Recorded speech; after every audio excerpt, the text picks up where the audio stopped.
I woke up with IVs taped to my arms, a feeding tube shoved through my nose, and my tongue pushed against my teeth, dead and thick as a sock. My mouth was hot and tasted of copper, and my molars felt loose, jogged in their beds from grinding. I blinked against the strong light and squinted into a haze of face too close for casual, a man straddling a backward chair, thick forearms overlapped, a sheet of paper drooping from one square fist. I was in a hospital room. The cop in the chair flipped the piece of paper over and I saw that it was an 8x10, a crime scene photo.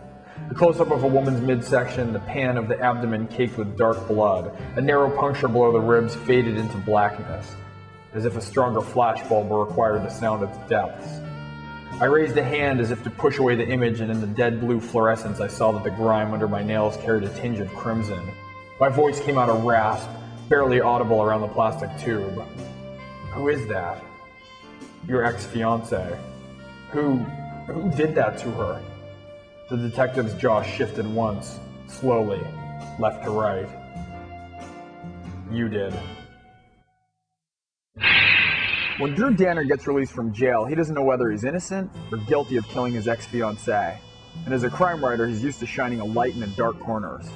To reconstruct the story, the writer must become his own protagonist, searching the corridors of his life and the city he loves.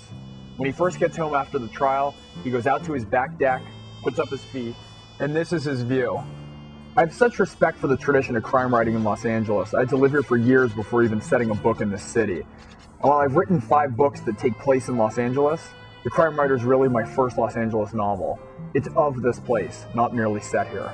I wrote the rough draft in a white heat. Books are different. Some of them you plot and you chart and you plan, and others you feel like you just happen to be around for when they're happening. With this one, I felt like I was typing to keep up. The Crime Writer is a novel of paranoia. An awful conspiracy is unfolding around Drew, or he's driving himself slowly insane. He wakens one night to find bloody footprints leading around his house, but the question isn't merely who left them there, it's if Drew left them himself. So what you're reading aren't the usual twists and turns. They're ambiguous clues and subtle, creepy shifts in perception.